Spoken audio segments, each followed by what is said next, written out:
তো বন্ধুরা, তোমরা সবাই কেমন আছো? নিশ্চয়ই খুব ভালো আছো, আর আমিও খুব ভালো আছি। আর দেখো, আজকে বৃহস্পতিবার, সকাল সকাল ফুল তুলে নিয়েছি, এখানে আমসকাও ধুয়ে নিয়েছি।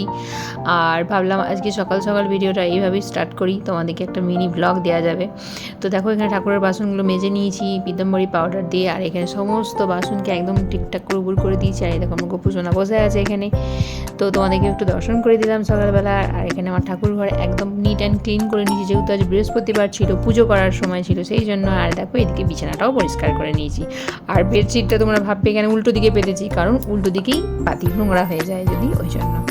আর দেখো, অভ্রকে দিলাম, চিনি মুড়ি খেয়ে নিল। আর এদিকে দেখো, সমস্ত সবজির পাতি কেটে নিয়েছি, চাল ধুয়ে রেখে দিয়েছি। এখানে উচ্ছে আলু ভাজা হবে, সবজির একটা তরকারি হবে। তো তারপরে স্নান করে নিলাম, স্নান টান করে নিয়ে আর এখানে চুলটা একটুখানি মুছে নিচ্ছিলাম, কারণ অনেকটা বেড়া হয়ে যাচ্ছিলো। আর আমার খুব তাড়াতাড়ি করতে হচ্ছিলো, কারণ আজকে বৃহস্পতিবারের পুজো ছিল, তার কারণে।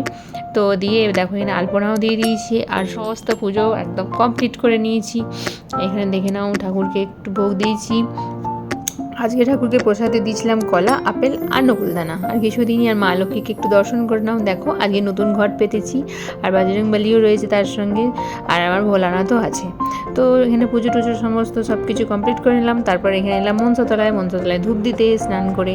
কারণ প্রত্যেক দিনই আমি ধূপ দিই স্নান করে, মানে যেদিন যেদিন পুজো করি সেদিন সেদিন ধূপ দিয়ে দিই। তারপরে এখানে দেখো, এখানে অভ্র নিয়ে এসেছিলো বাজার, এখানে নিয়ে এসেছিলো বড়ি, তারপরে নুন, তারপরে হচ্ছে ডেটল, এগুলো ছিল না, আর বাসন মাজার সাবান। আর ও স্নান করে এই যে দেখাচ্ছিলো। তারপর চলো, আমার রান্না বান্নাও কমপ্লিট হয়ে গেছে। এখানে করেছিলাম একটা সবজির তরকারি, আর করেছিলাম উচ্ছে আলু ভাজা।